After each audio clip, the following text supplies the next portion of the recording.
नमस्कार friends, Saroj voice में आपका स्वागत है। आज का कहानी का शीर्षक है पत्थर कैसे बना भगवान। एक बार एक मूर्तिकार अपनी छीनी और हथौड़ी से एक पत्थर को भगवान की मूर्ति का आकार देने का प्रयास कर रहा था। जैसे ही वह छीनी पर अपना हथौड़ा चलाता, वह पत्थर चिल्लाने लगता और कहने लगता कि ये क्या कर रहे हो, मुझे इतना क्यों मार रहे हो, मुझे बहुत दुख हो रहा है, तकलीफ हो रही है, पीड़ा हो रही है, मुझे अपने हाल पर छोड़ दो और यहाँ से चले जाओ। मूर्तिकार ने उस पत्थर से कहा, मुझे बहुत अच्छे से पता है कि तुम्हें बहुत ज़्यादा दर्द हो रहा है, तकलीफ हो रही है और तुम बहुत ही ज़्यादा पीड़ा में हो, लेकिन आज तुमने इस दर्द को नहीं सहा, इस तकलीफ को नहीं सहा तो जीवन भर तुम इसी प्रकार से पड़े रहोगे। मुझे पता है कि तुमने आगे बढ़ने की अपार संभावना है, तुम एक बहुत अच्छे पत्थर हो, लेकिन यदि तुम इसी प्रकार से रहोगे तो कभी भी आगे नहीं बढ़ पाओगे। इतना कहकर मूर्तिकार औजार उठाए ही थे कि पत्थर फिर से चिल्लाने लगा, गिड़गिड़ाने लगा, विनती करने लगा कि मुझे अपने हाल पर छोड़ दो। मुझे पता है कि जीवन के लिए कौन सी चीज़ सही है और कौन सी चीज़ गलत है। मुझे बहुत ज़्यादा दर्द हो रहा है, अब मैं इस तकलीफ़ को बहुत ज़्यादा नहीं सह सकता। मैं जिस हाल में हूँ उसी हाल में छोड़कर मुझे तुम यहाँ से चले जाओ। उस मूर्तिकार फिर से उस पत्थर को समझाने की कोशिश की, ज़्यादा अधीर मत बनो और अपने सब्र को बनाए रखो, थोड़ी देर और इस दर्द को सहो।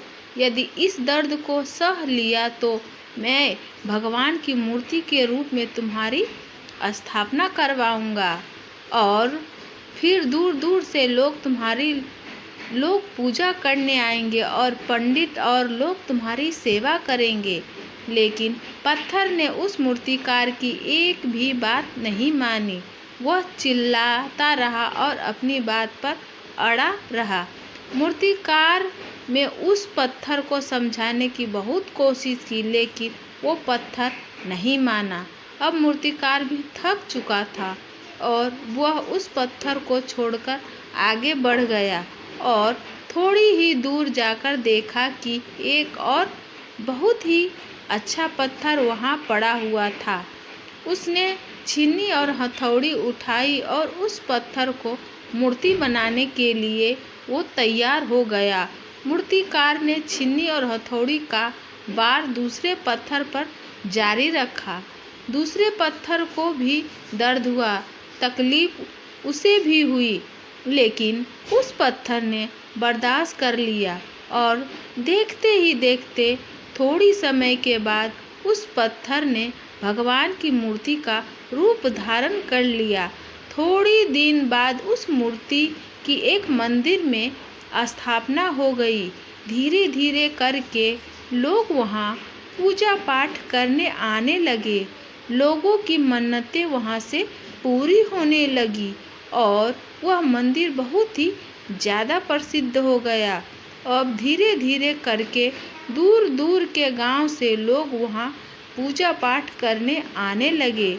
फिर एक दिन और एक पत्थर को उसी मंदिर में लाया गया और उसे एक कोने में रख दिया गया। अब लोग आते और उस पत्थर पर नारियल फोड़ते थे। ये कोई और पत्थर नहीं बल्कि वही पत्थर था जिसने दर्द को नहीं सहा था।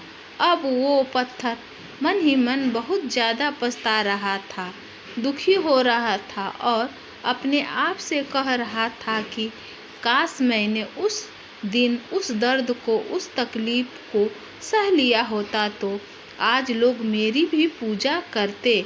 इसलिए आप भी अपने जीवन में हमेशा याद रखिएगा कि जब भी आप अपने करियर की शुरुआत में किसी काम को कर रहे हो, पढ़ाई कर रहे हो या कोई काम कर रहे हो और उसमें आपको दर्द हो रहा है, तकलीफ़ हो रही है, ज़्यादा मेहनत करना पड़ रहा है, तो आप रुकिएगा मत, किसी और रास्ते की शुरुआत मत करिएगा, क्योंकि कोई और रास्ता आपको सफलता नहीं दे सकता। आपको उस दर्द को, उस तकलीफ़ को सहना ही होगा और उस दर्द को, उस तकलीफ़ को सहकर आप ज़्यादा मजबूत बनोगे और तभी आप अपने जीवन में आगे बढ़ पाओगे। और जीवन में हमेशा याद रखिएगा कि आपको पहले पत्थर की तरह नहीं